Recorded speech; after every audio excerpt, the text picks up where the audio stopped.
the more I'm also thinking, well, Beast Coast, do you just make Dark Mega the tiny? I guess you could. That could be your answer if you really want to just move this Batrider, kick him to the curb already. Even though that makes the Mirana pick make a little bit less sense, because if that is going to be Sacred's Batrider already, and it's just going to be a Bat Mirana lane, then that sounds kind of bad. But Mm. this is the hero I've been staring out the entire draft, and that's actually where I thought Beast Coast were going to pick it up, because they could have picked up the Death Prophet in the same position as the Mirana, but they let it through. And now Ravens get a super stable lane, one that's going to box out a good few of Parker's heroes, and they can pretty much pair it whatever. Easy pairing would just be to immediately hit it up with the Tusk, but they don't want to.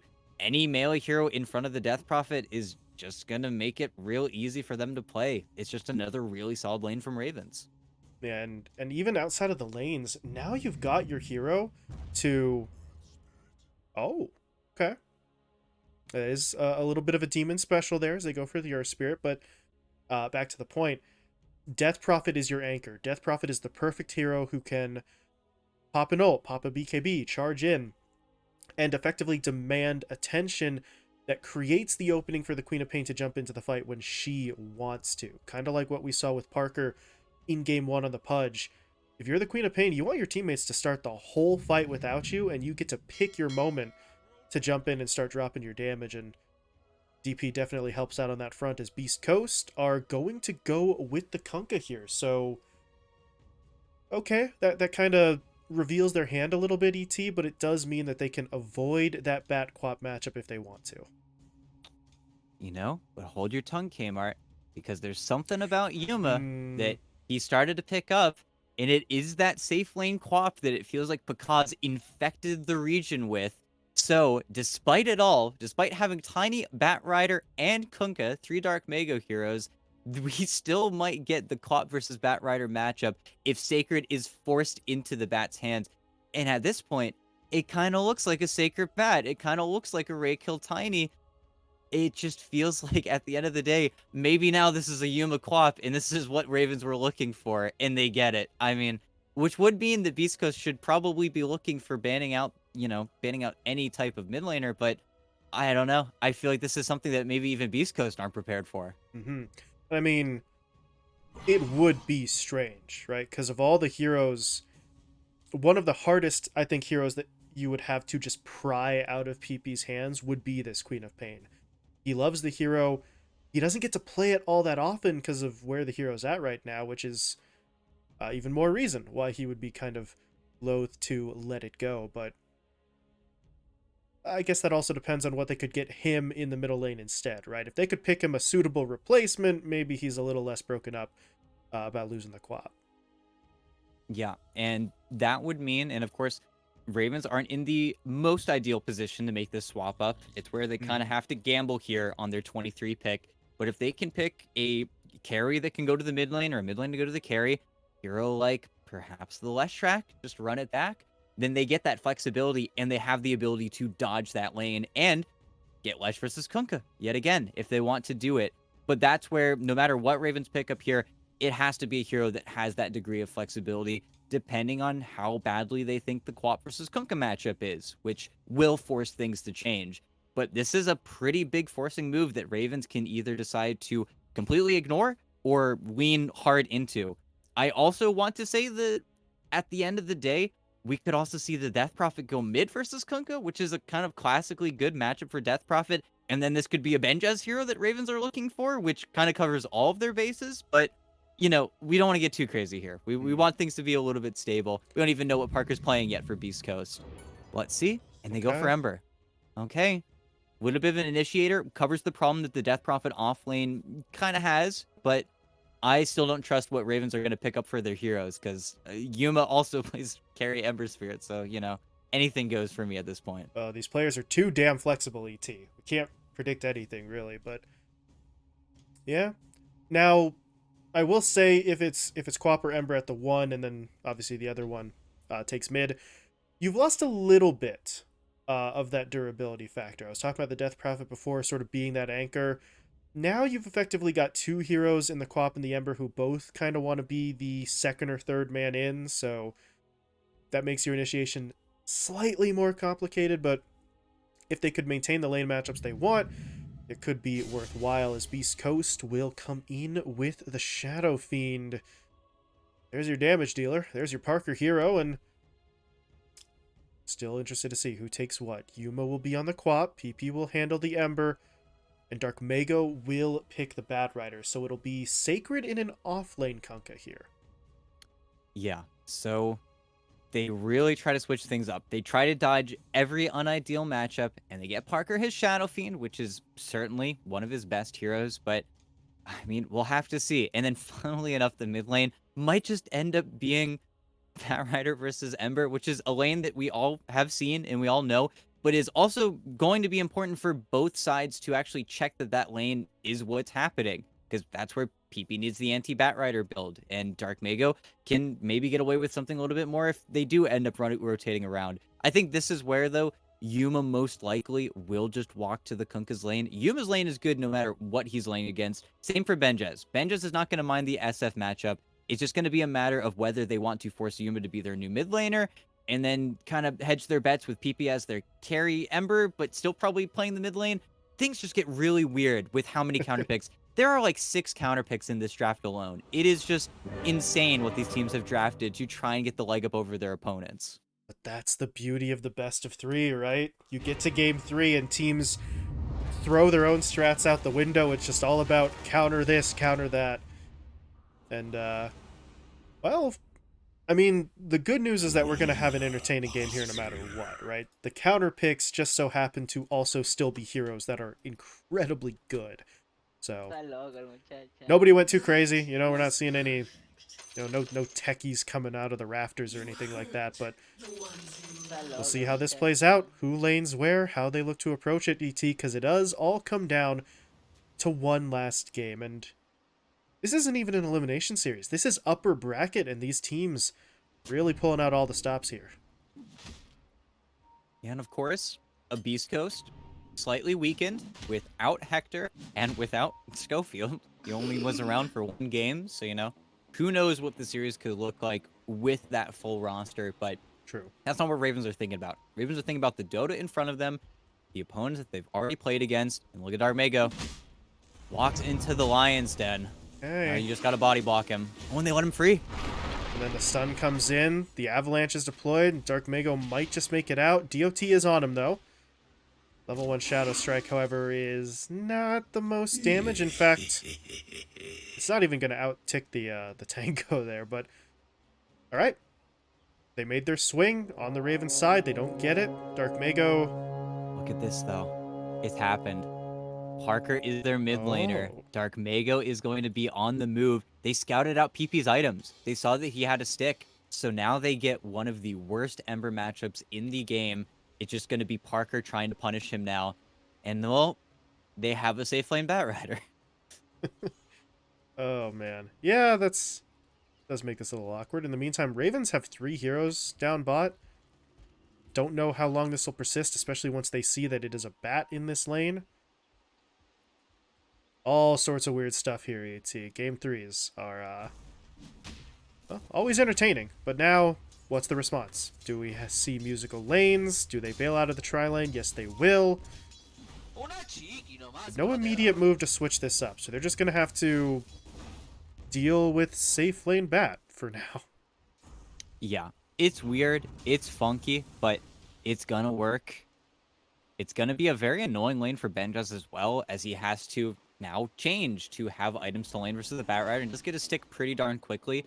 But you also just have to be careful. It's not going to be that same lane-dominating Death Prophet we all kind of know and love. It's why Demon goes for the creep pool so early on, because he knows what's coming. He knows that it's going to be a little bit more annoying to actually play this one out. Even though, great roll. My goodness, Demon. Connected the pull perfectly, didn't drag into the tower at all, and maintained aggro the entire time.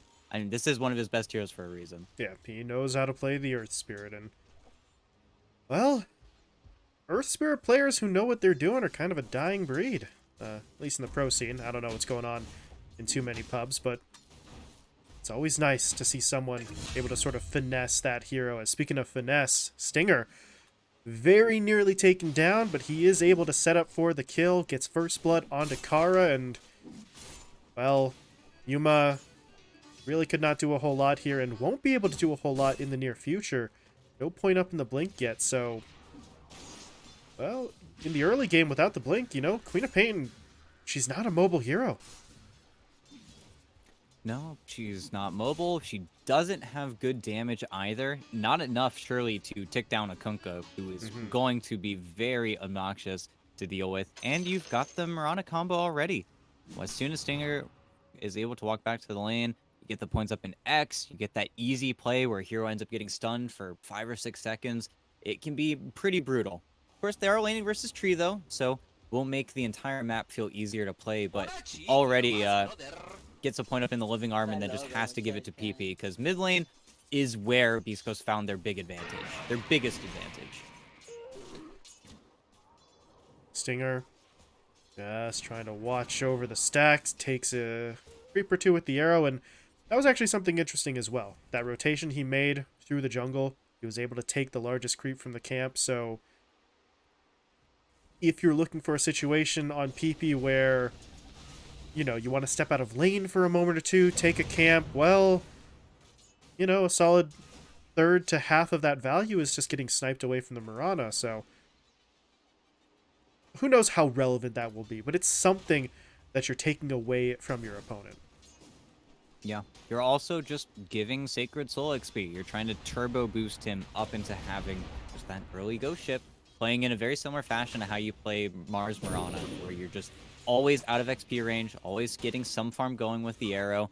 And currently, Sacred is too tanky for Ravens to even try. They're really putting some harass here or there, but not getting anything that's sticking. He has his boots coming out pretty soon as well. They're going to try to be more annoying with level 2 dagger, but then he just turns around and right-clicks, and he's still got another 600 HP to play with. And meanwhile, down bot, Benjas has a hell of a lot of stacks on him. 5 stacks of napalm, and even with Demon doing his best, he kicked his teammate further up the lane to try and get him under the safety of the tower. You're still not fast enough. Dark Mako with boots and a Firefly is gonna catch up to you, and now Raykill, well, goes for the toss back, but yeah. They can't actually stop the rolling boulder unless someone physically stands in front of it. Flame Break is not an actual interrupt there, so Demon's able to get away, but that's a second kill for Beast Coast. Yeah, and the entire map is so low right now. Everybody just ending up in these very intense trades, but yeah, it's going to be tough for Benjes. He's has his boots coming out finally, so it's going to be something, but it's constantly a lane where it's just hard to make anything happen, as he's getting gone on a little bit, but Firefly popped, gets to walk out, and this napalm stacks. Gotta watch that toss back. Ooh. Dark Mako. He had the Fairy Fire, so he was at least confident he could survive that turnaround, but no. He does have to back off now. His courier's coming with his raindrops, but no real further regen, so Dark Mago's gonna have to take a trip back to the base. In the meantime, you see Parker, well, just trying to do sort of SF things, get over to the camp, farm it as quick as you can with the raises, and doesn't really miss much time mid by making that play. Yeah, and well, he's certainly off to a nice start. Hasn't really been able to shut out PP either. PP is actually a higher level than him right now, and of course, with the way pushing into Parker, he'll get a little bit of that advantage back, but PP has survived to level 6 on Ember Spirit. That's all you can ask for. As Yuma, on the run, he's got Blink. He's actually baiting Stinger into tanking these tower shots, and does he get traded? No, he's alive. Stinger falls, Sacred gets finished off as Demon was able to roll in, so that goes perfectly, right? Yuma lives, they get both of the kills, and well, all is well. It does require a support rotation, but that's what Demon's there for. Now he just needs to make sure that Benjas doesn't go down on the other side, but he's going to make his way back towards bottom, but that's perfect from Ravens. Just a nice read, gets him before the boat could ever come out either. Just catch Beast Coast in a trade 2 just above them for this current state of the game. Stinger TP'd mid, but I think they mishandled things a little bit here. And now PP recognizing that Parker doesn't really have any further regen, he's going to go for this play. They get the roll in as well from Demon, the kickback, and Barker gets taken down. Maybe Stinger and Rakel can get some sort of revenge here. They will take down one, but PP is looking to hunt. He's got an arcane rune, so just keeps on pushing his way forward, but that's a little too far forward. Okay. That's an arcane rune, but it doesn't make you unkillable. That's overly ambitious, to say the least. Yeah. It forces the supports out of the side lanes, though, so we get to see Sacred maybe struggled slightly more. At the same time, Benjaz struggling on his own, but, you know, could be worse. Was definitely him overplaying his hand, but, you know, do what you gotta do. Very strange, but everybody gets one. In the meantime, Dark Mako getting run down a little bit here, slowed up momentarily, but pops the Firefly and falls back. Stinger's going to try for the arrow, and he does hit, but without level 6, they don't have a lasso play to go in, and now PP's going to make his move. Jumps in with the Searing Chains onto 2. Dark Mako is still not dead yet, though, but the Sleight of Fist is going to fix that. PP finds the kill. Stinger able to walk away, but, well, safe lane Batrider is not the safest at this point in time, and now up in the top lane, Sacred's kind of by himself. They did hit him up momentarily, but this is kind of what we were talking about before. The Kunkka is pretty durable at this stage, and unless Yuma wants to pull the Sonic Wave out there, that's still a hard kill to pick up. But now he needs to be careful. Aggression coming his way, he's able to blink into the trees, and he should be fine. Yeah, making sure that X doesn't happen. Rakel's able to connect either, even though they are chancing it a little bit here. Yuma doesn't want to give up his tower. He has Sonic Wave. He's feeling strong, and Rakel will find him, tosses. Does he connect? Nope. Now Yuma, okay, goes a little bit crazy there, but Rakel's the one who's in over his head. Yeah, now he's stuck. He's going to look to TP out, though, and nobody has any cancel in that trio. Demon, yeah, that's several seconds too late, but they don't find a kill, ET, but they don't lose anyone either, and all of a sudden you got 8 heroes hanging out top, but if you're looking for the positive plays from Ravens, the tower's still standing, and nobody died. Yeah, and you're the team of Treant, so that tower's going to get healed up. That push is going to get more difficult. You do give Dark Mago the open lane, which is kind of annoying, and you also give a little bit of space over to PP, but they certainly want some more kills here. Benjaz being here is kind of the odd fish. He's kind of in a position where he can't really make anything happen because he doesn't have Exo. He's also kidnapped the lane away from Yuma, but Yuma gets to be right where he wants to be. Laning versus Batrider.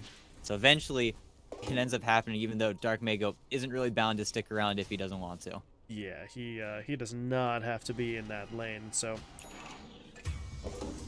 we'll see whether he just shoves off to the jungle. In the meantime, though, Demon and Benjaz are able to find Stinger, and this time around, the Mirana does not get away. So Ravens able to find themselves a kill here. They're looking at Sacred. Exo's popped. Demon actually just missed with the silence. He does still roll forward, and, well, with the stun of the damage, they still find the kill. So, well, impressive stuff out of Ravens. And if you're the Kunkka, well, you're pretty durable, but not quite tanky enough to survive all of that. He is attempting to fix that with, I guess, looking like boots into drums here, ET. So I don't really know. Offlane Kunkka's slightly different territory in terms of the itemization. Yeah, and eventually, you know, all routes of Kunkka end up into the same stuff. You'll look for an Ags, you'll get a BKB, you'll be tanky. They're kind of baiting PP right now, though. Got the arrow. They've locked down PP. The lasso just to make sure he doesn't get away. Better safe than sorry. They find that kill, but now they have nothing to stop Benjaz's TP. Well, a little unfortunate, but that's the consequences of the caution. You really could not afford to miss on the Ember kill there. Yeah, don't let him Remnant out. I don't even know if he had a Remnant out. I don't think he did, but just being safe, making sure that doesn't turn into a team fight that you can lose. Even though right now, Ravens do have a problem. They gotta give Kara a lane. He needs this overgrowth. He needs a little bit of time and space. He's occupying mid right now, but he wants to be back top. So it feels a little bit odd right now for the Treant Protector to be doing these things. As bottom, though, Sacred, silence from Benjaz, and now there's no boat, and there's no real way for him to survive this engagement. Well, They bring a lot of bodies on the Ravens side, but it gets them the kill and it gets them pressure onto the tower, which Beast Coast really can't answer. Right? TP's down here would be too long and too staggered, and they're not in a position to immediately push for the tier 1 tower up top to turn it into a trade, so they just kind of let the objective go. Yeah, they move past it. The chip damage is certainly there in the top lane, but that's the beauty of Treant. You don't have to overreact. You don't have to run your lineup into a losing team fight just to defend a tower. And sir, it's getting poked, but that's also where there's no Beastmaster, there's no Visage, there are no creeps, there's no creep heroes in this game. So when it comes to those tower pushes, a lot of that is just going to get accomplished by Parker, who is not going to join this game until he has his BKB. He's gone for the pure right-click SF build. He is just looking to get Lance into BKB, and then he's going to look for damage. But in the meantime, we're just waiting for Ravens to do kind of whatever they want. All the initiative is sort of in their hands at the moment, so see what they do with it as, yeah, that sentry is going to scout this play out. Sacred gets spotted. Awkward time for a pause here, but PP has disconnected. Did that arrow play work? Yes, it did. They were able to pull Benjaz back into the arrow with the X, but really doesn't seem like they can do anything with this ET. Sacred and Singer probably just have to fall back. You do have a couple of heroes off towards the middle lane who are making their way down, but they won't get here for another 10 to 15 seconds or so, so not sure that this is a play they can really put together. Yeah. X already being used as well. They're just going to run out of lockdown. There's really no way here for them to keep going. So, yeah. Both sides disengage, even though this goes right into Ray kill. Look at this. Toss, but it's a little bit too late, but it doesn't matter. Okay. Didn't have a remnant out. Didn't have time to get through that. Didn't feel like Manta dodging or attempting the illusion dodge either. So, very nice. Very good play from Beast Coast. A little bit off on the usual timing, but that is kind of what catches the Ember Spirit off guard. So, very nicely done. That kill goes into Parker's hands as well, I believe. So, just a little injection of gold for him before he goes back to taking his camps. But up in the top lane, Dark Mago, yeah, trying to push a lane by himself. Little bit too far forward. And unfortunately, ET, that's been kind of the theme for Dark Mago across the first 15 minutes of this game and game 2, where he's just a little too far forward, a little too far away from his backup.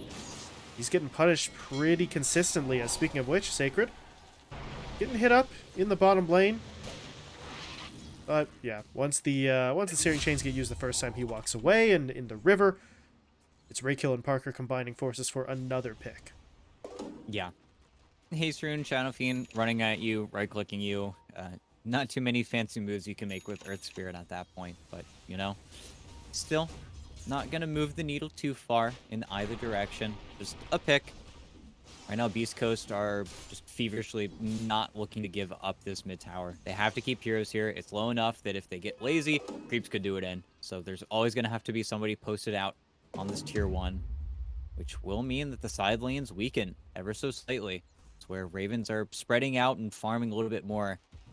As right now, getting aggressive with the smoke. Going to make a play here with Demon. They want to find Parker before the BKB, and they're going to get him pretty much right before it comes up. He's looking for the camp spawn, and that could be his death. There's the jump. They get the stun, they get the silence, they drop down the magnetize. Even the Sonic Wave. Again, no sort of chances being taken here by either side. The supports are going to come in to look for Demon as a return kill, but at this point, well, even if they get it, it's going to cost them pretty heavily. Raykill's gone down, Stinger is dropping. The TP from the Batrider was canceled, so he's not able to come in there either, and Ravens get 3 kills, they lose nothing, and they're eyeballing the mid tower. Sacred is here to try and defend it, but there's going to be your overgrowth. Yuma now jumps in, they got the root, they got the follow-up stun, they've got the silence even. That ghost ship is entirely irrelevant. As Yuma gets the kill, the tower will fall, and LET. Needle is starting to move now, and it's going very much Raven's way. It's only a 1k lead, but momentum-wise, it just feels like they've got so much, and if they pick off Dark Mago here, this is just going to be a complete disaster. He's trying for the lasso play, but That will not matter, and what's going on here? Supports are in. Parker's looking for his moment, channeling the Requiem. Gonna cancel that channel, instead just go for the raise kill onto Kara, but that's not enough. That does not make up for the losses. Yeah, it effectively becomes a 5-for-1 at the end of the day. Just constant aggression. And now Parker says, hey, I've got my BKB. I want to fight. I want to go into you. But there's so much vision placed during all of that that Ravens get to walk away. They say, no, we don't want to fight into you with your BKB, Mr. Parker, Mr. Invis Shadow Fiend trying to kill us with your ulti. So they just walk it out. They get some more time. They're going to wait for all of their ultimates to really come back up off cooldown. Kara's not going to have the overgrowth for another 20 seconds, but it's only 20 seconds. And they're just not giving time to Beast Coast. And sure, Dark Mago, he's looking for his BKB, but he's also looking to die here. The rest of the team coming, but PP misses the chains. A hard target in the middle of 3 creeps, but that would have been unlucky. Oh, they're going to make a jump in onto Parker. His BKB comes out, but not before he loses most of his health. So he's in a little bit of a bad way, but still trying to push his way forward. Drops the raises onto Demon. Overgrowth comes out after the fact. It only catches onto Sacred, though. And they really do want to catch the other cores, but looks like the Kunkka is going to have to be the target for them. Sacred is making a break for it, but not going to be able to make it away. Benjaz tracks him down with the Crypt Swarm, and well, core for support. That trade goes in Raven's favor, but ET, if you're Beast Coast, you still have to be looking at that as a win, because Dark Mago could have and probably should have died, and Parker was in a similar scenario. Oh, now, speaking of Dark Mago. Well, Jukin dodges the slight, but yeah, it's not enough time. But they're trying to get some revenge here with the Tiny. He's got that Blink Dagger. He got it after the Earth Spirit kill, but diving into 4 heroes. They're trying to get set up for it. Sacred's on his way, but without boat, this is kind of risky. Beast Coast are pushing their limits here. yeah, that X-Play isn't really going to work out much. Still end up letting the tower go. Parker, though, is starting to show mid. He has basically no mana. He's got a haste rune, and that's really it defensively, and there's going to be the jump in. Oh, boy. Parker will not be able to run away. Haste is nice, but it's not enough. His teammates, though, did make an attempt to go in. They're looking for Yuma here. Do they have the damage to actually bring him down, though? They need a little bit more. DOT is ticking, but at this point, they're just not going to be able to get it. Now they have to fall back. Sacred, though, not going to be able to make it away. DOT will finish him off. The Beast Coast are just getting absolutely slaughtered in this fight. They lose Stinger. And they just can't seem to get anything going here, ET. I don't know what it is, but since that turning point in Game 2, every team fight has looked just that little bit more off. No, they just go into the melee thinking that they're going to win, but they don't have their BKBs on their 2 team fighting heroes. It's still just Parker, who is the brunt of their team fight force. And unless Reiko can get a really nice jump at the beginning, they're just getting healed up. We're at that point in the game as well. We're 4 points up in living armor. Greaves are done. There's a spirit vessel on demon. There's so much healing that's getting done. They're just keeping balled up. They're staying as a 5-man. Now Dark Mago, who just wants his BKB, he's not getting it. He's just getting run down on the lanes and tries for the TP, but Yuma has that kill so many times over. I don't even know if he needs the Sonic Wave, but he's just making it quick and clean. That's exactly what this game feels like right now for Ravens. Quick and clean. And look, they're pinging Roche. Level 13 on Benjaz. Well, they need a little bit more damage, but here comes the rest of the lineup. PP and Demon are into the pit. Yuma's going to make his way over as well. And there is a smoke from Beast Coast here, but will they get up here in time? And even if they do, ET, is this a fight that they can win? They're going to try for it anyway. They did manage to catch out Kara, so they'll quickly pick him off. The Overgrowth was used as well, but they've got to deal with the Aegis. Yuma's got 2 lives. Ghost Ship, though, is going to come through. Doesn't really hit onto much. Neither does the Requiem, for that matter. And this is getting a little bit awkward, but Dark Mago respawns, rejoins the fight. But immediately getting targeted and still doesn't have his BKB, so he's just dead again. Uh-oh. Ray kill. Goes in. Avatos combo is enough to take down PP. Costs him his own life, but he's able to find that kill. Yeah. It has to, lay out everything for it, but, it could be worse, but No, they just couldn't get into the Rosh in time. And even though it's an interesting tossback from Rakill, he does just get his team into a 4-man overgrowth, one that doesn't kill them, but certainly makes it impossible for them to contest the actual picking up of the Aegis. And this is before Ravens have any of their BKBs. That's honestly the most concerning thing. Once those BKBs are done, all your damage is just Parker. And sure, Parker's going to start doing damage. He has a Crystallis. He's looking for a Silver Edge.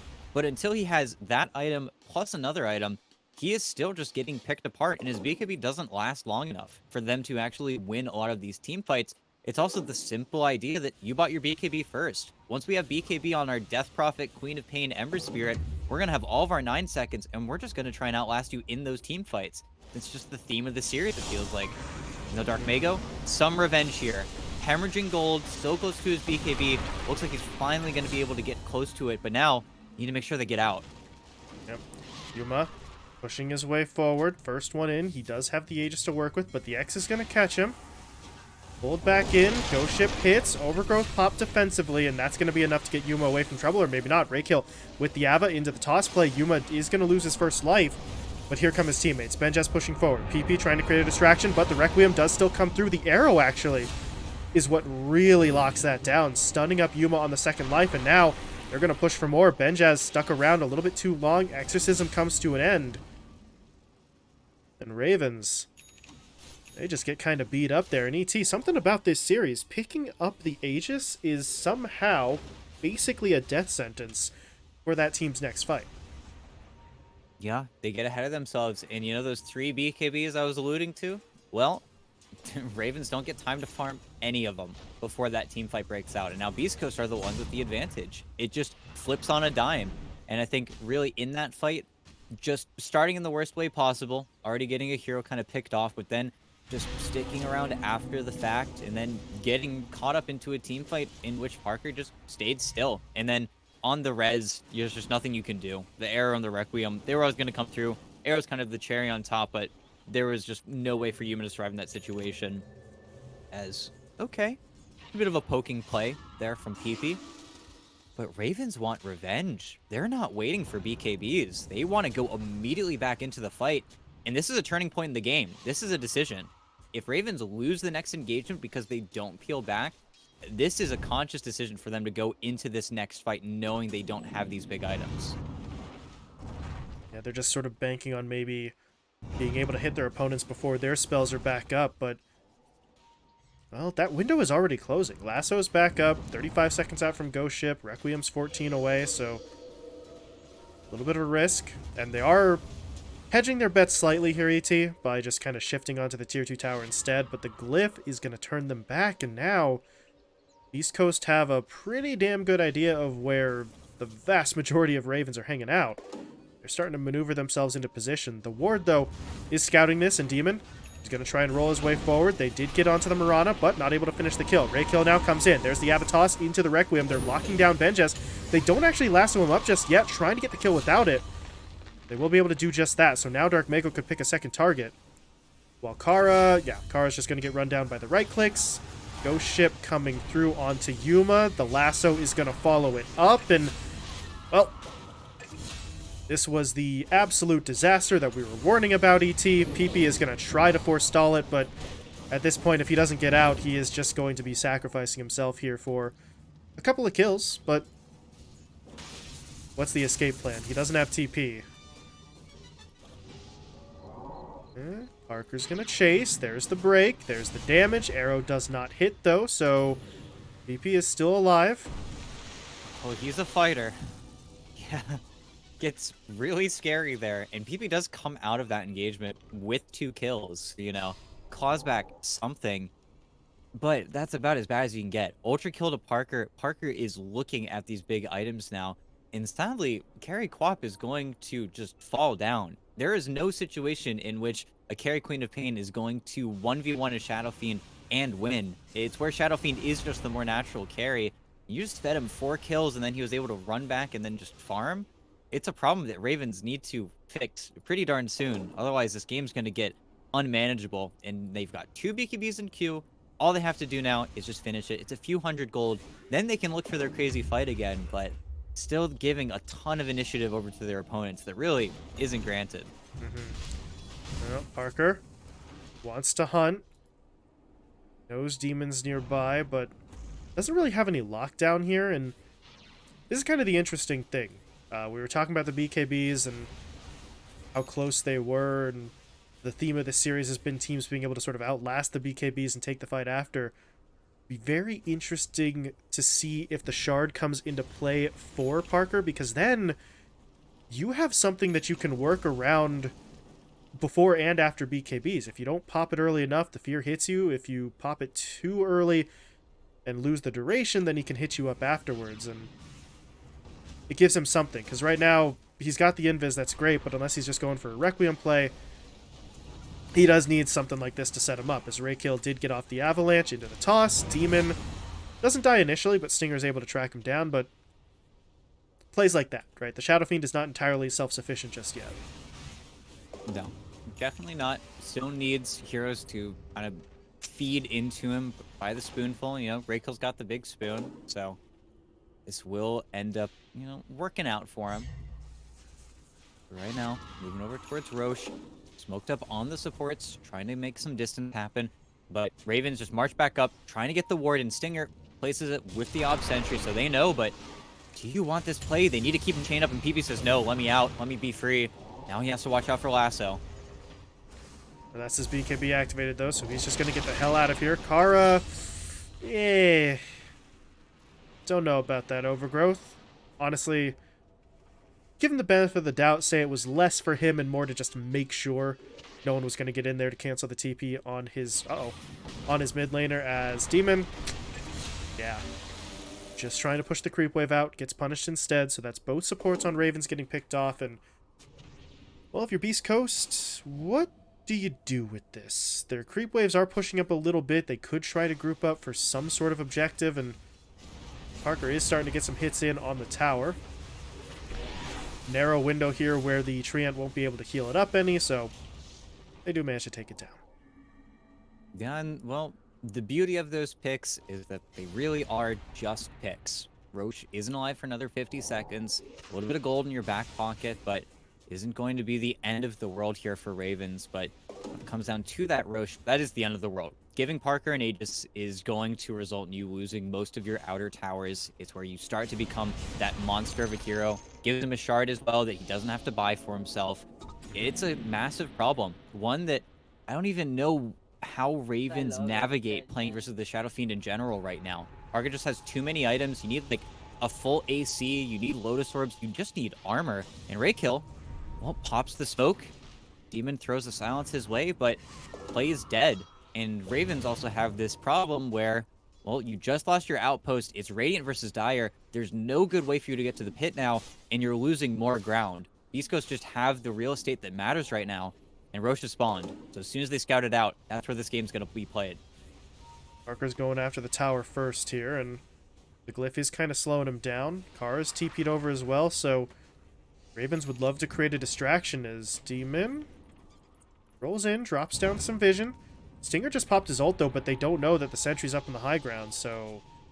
Well, now they know, but now might be too late. The fight is going to break out. Demon rolls in, looking to take down Stinger. They do get that kill, but Parker was able to throw out the Requiem, but didn't get any damage. The Fear hits onto 2, but Ravens just pull back, and now they're going to look to go into Dark Mago. Not a clean initiation. Able to hold the Lasso and the BKB. But during all this AT, I don't know if anyone actually scouted out that Roche is back up. Yeah, I think it's still an unknown factor, but that was all just a battle for the high ground ward. One that Stinger's definitely going to be worth giving his life over. Even though Raykill does not want to die, but also can just do this. Turns off with Parker. Might lose his life, but they still get the trade, and very close, actually, to surviving that instance. Sacred. Gonna drop down a ghost ship here. Tidal wave through as well, but that doesn't really hit, so now he's got to pop the BKB. Parker wants to go in. They got the lasso down. They've caught out Yuma. Can they bring him down quickly? No, they can't. He's able to blink himself away. Kara, meanwhile, comes in with the overgrowth. There's going to be the Sonic Wave deployed in the backline. Parker's the one in trouble. He's going to look to TP out, and he does make it home. But they just missed out a tiny bit, ET. If they have another half second, maybe, of lockdown onto Yuma, then the Queen of Pain dies. Yeah, and they pop everything, and Exo's still going. They're pushing into the pit with Kunkka and Tiny dead. There's no easy way for Beast Coast to actually make it back here, and they're going to scan out right now. And, well, Exorcism is about to be gone. This is an all-hands-on-deck situation, but one that they've navigated. They got the Aegis. They got the second Roche. They're out of the danger zone now. They don't have to worry about Parker stealing this one. This is perfect. Yuma's going to take the Aegis. Grab the shard for himself as well, so you have a little bit more to work with on that blink. It's, well, honestly, I don't know if it's always a necessity in the fights, but it's always nice for the Queen of Pain to have, just having a little bit of a safer landing zone when you do initiate it. Yeah, and it is just a farming tool. It makes you farm that much faster, which is very nice for a hero that already struggles to have farm. Well, when you're the carry, you know, you want as many of those tools as possible. But he's also looking for the Lincoln Sphere. So that instance, that chance for Beast Coast to just flat out win a fight is not necessarily going to be there anymore. Not to mention, well, Yuma's the type of guy who doesn't just buy a Lincoln's for himself. He puts it on anyone he thinks is going to get lassoed. That's where you have to be so careful playing against a player like Yuma. He's going to look to try and get you trying to go on PP and then get the Lincoln's pop no matter what. He's going to try to waste your lasso with all of his might. It's where he's always looking for those plays. Well, in the meantime, Beast Coast stonewalled in their attempt to push top, so they just kind of have to back out of it, but they are still building up. Sacred got his Boots of Bearing. There's a full Satanic up now on Parker, so might be able to avoid that circumstance we saw the last time around where he sort of couldn't kill Yuma and then dropped low and had to TP away. With the Satanic, he might be able to fight his way out of that, but we will have to wait and see. Meanwhile, for Dark Mago, didn't get an item ET, but he's got the 2 Flame Break charges with the level 20 talent, so Beast Coast may have surrendered some of their momentum, but they are still building up, getting a lot stronger as Demon rolls his way forward, prevents the outpost from changing hands, and oh, what's going on here? Parker, that's just a unbelievably aggressive play to make, and he is in some serious danger here, but there's going to be the BKB. The Satanic popped as well. The Requiem comes through, but nobody dies, and I'm not 100% sure what he was trying to accomplish on that play, but he just kind of walks into trouble, and very fortunate that he's able to get himself out. And the fight continues. Sacred trying to fall back. Now Yuma, that may be a little bit too far forward. He's going to get stunned up, and there's your Aegis taken away. Parker does not have Requiem, though, so they can't immediately set up for him a second time, but at this point, Parker's just trying to live. Satanic has to be deployed. He is turning around, though, starting to dish out the damage. Yuma, his BKB active is falling back. Kara goes for the Overgrowth, but it's not all that effective. Just too much damage coming into play as the arrow does not connect, but the lasso does. They've caught the Ember Spirit, pulling him back, stunning him up, taking him down. And this is starting to get dicey for Ravens. Benjaz, I think he was trying to help secure that kill onto Stinger. Instead, he just kind of walks directly into the line of fire, ET, and well, everyone who didn't have an Aegis is dead, and the one man who did have an Aegis lost it. Yeah, and well, Dark Mago. Oh, he's being annoying here, but you simply see in the fight, Yuma cannot fight the Shadow Fiend ever. Parker is just too strong, and then the unknown factors play into that team fight. They don't know about the Satanic. He has another Dispel. Ravens don't get the pace that they want. Not just that, he has an Arcane Rune that they don't know about. So when they go on him that second time, they're not ready for another Satanic, another Manta Style, another Silver Edge, and it just completely catches them off guard. And then Ravens bait themselves into a team fight. They know they don't have Exo in because they think they can kill Parker, and it just doesn't work. And then the targets just end up being too tanky for them to blow up, and Yuma can't team fight still.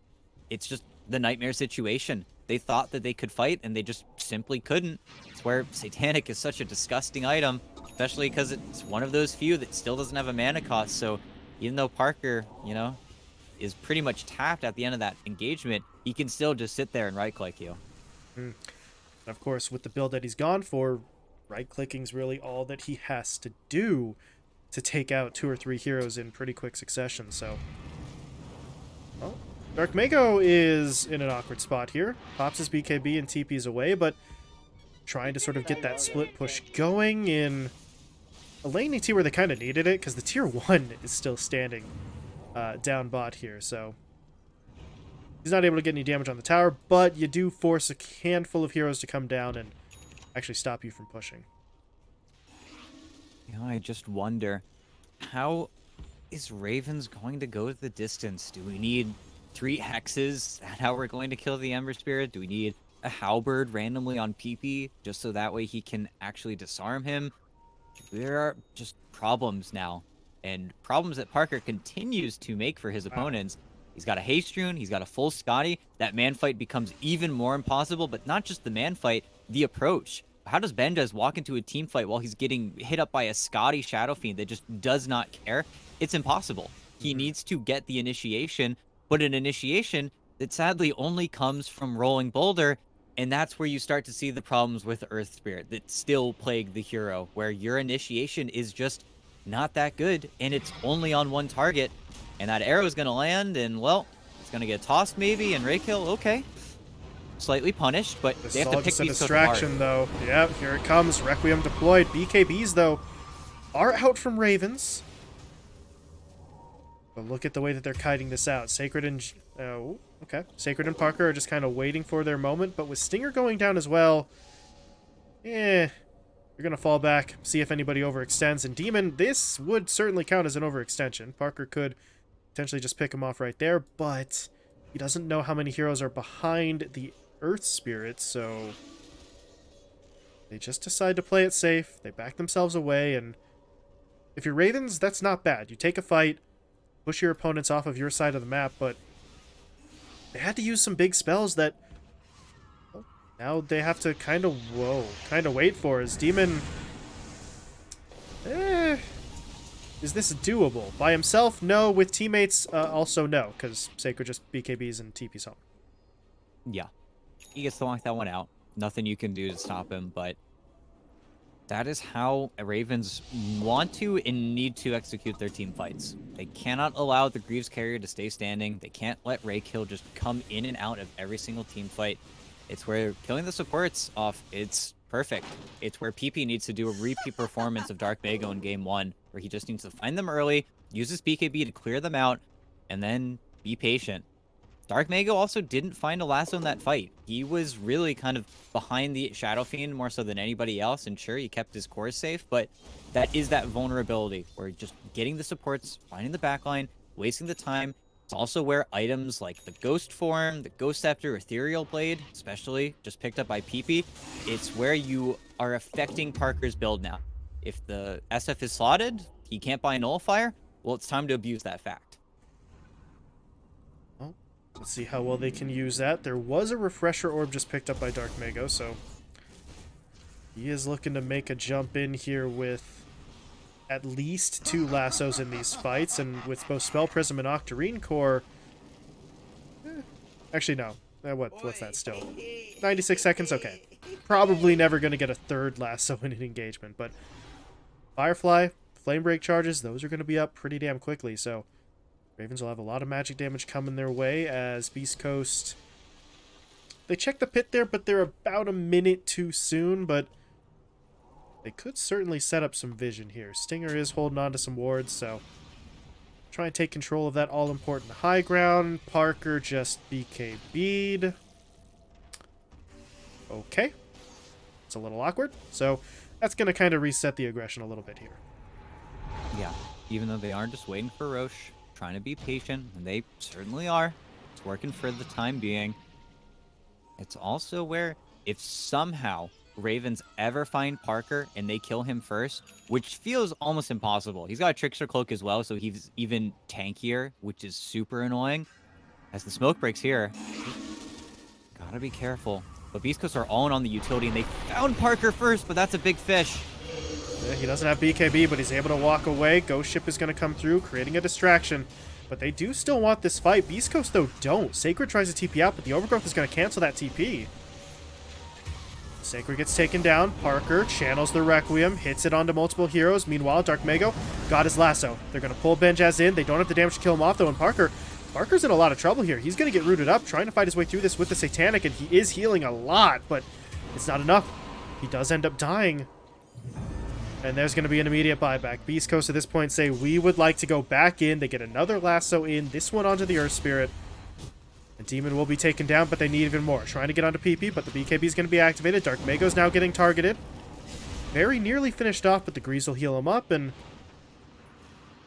well, that'll be the end of the fight, ET, but... some big buybacks used, but look who has respawned just in time. Roche is up, Aegis Cheese, and an Aghanim's Blessing. And Beast Coast... well, may not really have to pay all that much for those buybacks if they get this for free. Well, and we'll see, because there is a win objective, a very clear one. Kill Parker, end the game. That's all there is to it. The Ags is very unfortunate, and we'll see if Parker is just a kind of a bastard here. Sacred, yeah, he's calling, he's like, give me the Ags, please. But Ags is so much worse. Oh, and he's bartering now. Sacred gets the cheese instead of the Ags. And then Parker eats it. Okay. Man, Parker's a mean guy. Because Sacred totally would have taken that, considering he also bought back in that engagement to try and help out his team. But you know what? It's Parker. It's what he does. But oh my goodness, the blank. Almost got PP there on that mid wave, but here we go. Beast Coast pushing with an Aegis. What Ravens narrowly avoided last time, but unfortunately, this is just it. This is a push that really they cannot contest with. 30 seconds before Exorcism is back up, and then they have to take one of the messiest, longest team fights they could really have. Dark Mago, he's got Ags, so he has 2 upgraded lassos to work with, so no one from Ravens is gonna want to be into the fight. Demon says, actually, I'll go in, and... well, that wasn't great for him, because with him out of the equation, they go straight in for the targets they wanted. Benjaz gets caught. There's that upgraded Requiem coming into play. Kara's going to get taken down. Benjaz, though, not dead yet, but the lasso comes in. It catches both Benjaz and Yuma. Yuma's able to blink away. Benjaz, though, not so fortunate. And Benjaz doesn't have buyback.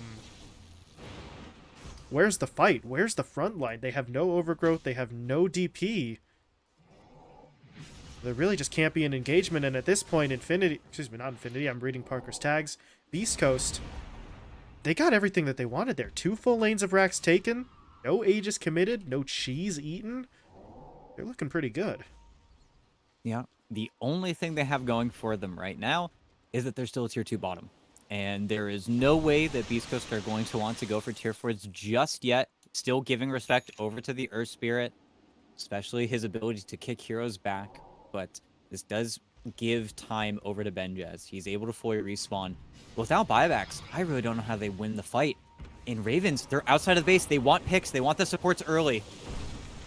They need to just take somebody, though. They're going to finally focus in onto Raykill, but Raykill's not easy to bring down. He is still surviving through a lot of that. Eventually goes down, but it buys time for the Requiem. Yuma is just eliminated. Does have a buyback on the Queen of Pain, but his teammates...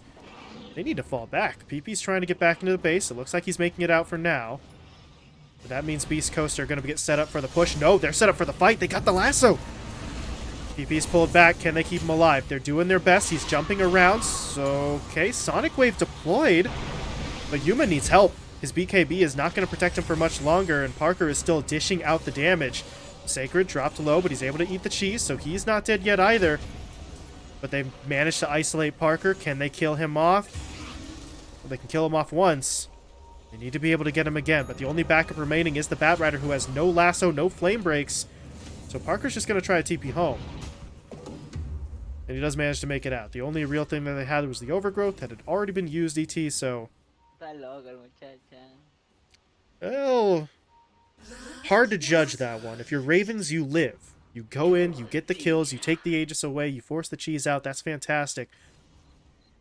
But your buybacks are still basically all gone as well. Your base is not in a healthy spot 2 lanes down, so... you've bought yourself time, but now you need to make the most of that time and not lose Yuma. Able to blink himself away. Mago. Oh, he's trying for it. He knows, but Dark Mago. He's rooted. Does he want to pop his BKB here? Not yet. His teammates are coming. Now he'll go for it. Now he gets the lasso. Pulling PP back. Where's the follow-up stun? Raykill comes in for the avalanche into the toss, but Parker's a little bit too far away. That's very unfortunate if you're Dark Mago. He refreshed with about 5 seconds on his lasso cooldown, but he didn't think he was going to be able to get in there in time. Still not a long cooldown for the refresher orb, all things considered, but they don't find the kill they wanted. Well, and we'll see what happens next, because all we're waiting for now are these last few big items to get finished up. Sleipnir on PP, full Hex now picked up on Yuma, so he can actually start, not 100-0, but can definitely make it close there for Parker. They just cannot afford another fight like that. And of course, Parker still doesn't have buyback for another 2 minutes and 30 seconds. So Ravens aggress knowing this fact. Stinger just has the high ground, though. Doesn't have the gem, but there you go. The reveal. Ascetics cap, though, making this kill almost impossible. It's the tier 4 items griefing. And now, trying to get vision there. They have the vision advantage. Parker has a DD. He's going to kill someone. Wants into the fight. Requiem not going to be thrown out just yet, but you see Raven starting to get split up. But since he didn't activate his BKB at first, Demon does put him up in the air with the Eul Scepter, but Dark Mago still found his target. There's going to be the lasso play. They've caught PP. PP, though, buying back, looking to get back into the fight, but while he does so, Benjas really losing a lot of his HP here. But they're starting to turn this engagement. Dark Mago will fall. Benjas had to sacrifice himself, but Yuma's back in, doing his damage. Ember Spirit going to work, but he runs right into the Requiem. Can actually kill him in time, though. The fear is a long-lasting one, but Parker wasn't actually able to finish him off in time, so Ember still alive, turning onto the Bad Rider. They got the Hex onto him. They're going to be able to take him down, so now Parker really doesn't have any backup. The Kunkka's coming, but how quickly can he get here? Parker able to dodge, popping the Manta Style, gets himself out of the roll. Then they land the Torrent into the Tidal Wave, but Yuma's able to blink himself out. This fight, just unbelievable. Oh, no! They got the fear. Can they finish him off, though? He's going to be able to E-Blade himself, but the raise is there. And Parker, somehow ET just stands against all of that. I mean, every single one of his teammates goes down around him, but he lives, he gets the fear off, and despite an incredible effort there with the E-Blade, it's not enough, and now the Ember's dead with no buyback. Yeah, and if Parker wants to, he can just end the game. If he buys out a Divine right now, Glyph is forced already. Ravens had to Glyph during that fight because there were so many creeps hitting their Ancient.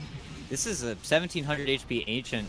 This game could end incredibly quickly if Beast Coast want to press the issue for it. They're being safe right now. Backdoor's disabled, so it looks like they're just going to go for the racks instead, but gotta be careful here.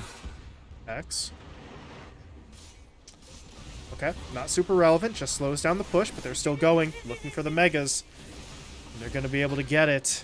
Do they go for more, though? Parker sees the Ancient. It's just now at 2k health. They do get a silence onto him, but at this point, the SF, he's got everything. He's got BKB, he's got a refresher, he's just going to start dishing out the damage. Demon, dead at the very start of the fight. Buys back immediately, but Benjas going to get feared up, slowed down, taken out. The Hex, though, does still come through, so the SF can't do any damage right now. But by this point, ET, the teammates have arrived. Raykill is in. There's going to be that refresher. Parker back up and running as Demon will die a second time. Kara tries to get in there, dropping the Overgrowth, but the Ancient is still exposed, and they just can't do anything now. It's only Yuma to stand. Can he do anything to save his Ancient? I don't think he can.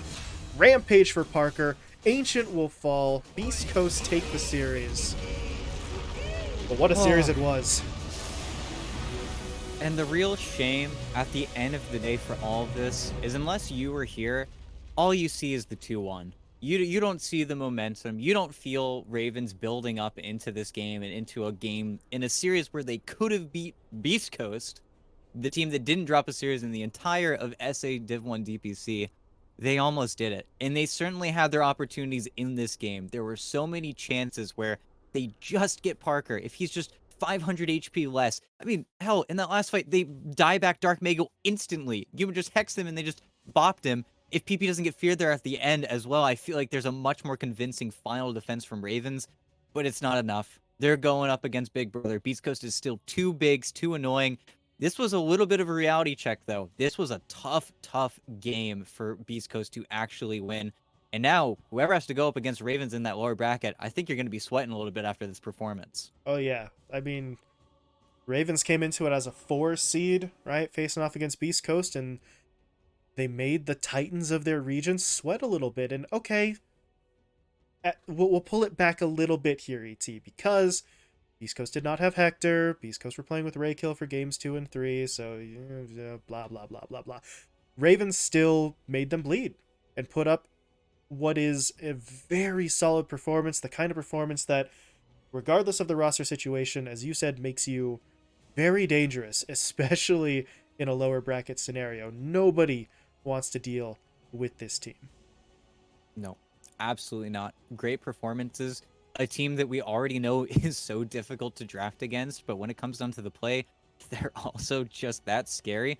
And even though Beast Coast were still very convincingly losing team fights in that third game, you still think about game one, and you still even think about in game three, the way they move around the map, the way that they play just a little bit differently than any other team, especially in phase two, how they don't have as many holes for you to actually pursue and press into. It's where I honestly am just excited to see Beast Coast play again. But Ravens a well fought, really hard fought game, and they just lost Parker and gained Yuma, and they almost beat Beast Coast. I mean, give them a little bit more time, give them some credit here. I mean, maybe they pull Yuma from Dog Champ, but this was just a great try. Mm-hmm. Solid stuff in terms of their execution, but also their drafting, right? We gave them a lot of props for forcing Beast Coast to change, and okay, Carry Queen of Pain doesn't end up winning you the game in the end, but he ends the game 13-4 and 20, so they did realistically everything that they could. They looked pretty good, and we'll be checking back in on them in the lower bracket in the near future. But for now, they do drop to that lower bracket. Beast Coast move on to the next round. NET, we are going to be moving on to our next series. We have Nouns versus Infinity coming up next here. So another one of those directly invited phase 3 teams in Nouns that we're going to be getting our first look at. They haven't changed anything since DPC, so it's not like there's going to be a different roster here, but it will be nice to finally get them into the action. Yeah. And of course, Infinity have their work cut out for them, but just getting that NA versus SA matchup, everyone was starving for those NA versus SA matchups come phase two. But finally, we got a few more NA teams bumping around, so I'm excited. And we are going to move into that one about as quickly as we can here, because we are slightly behind with this series going the full 3 games. So we'll be stepping aside for just a moment. When we return, though, the start of Nouns versus Infinity.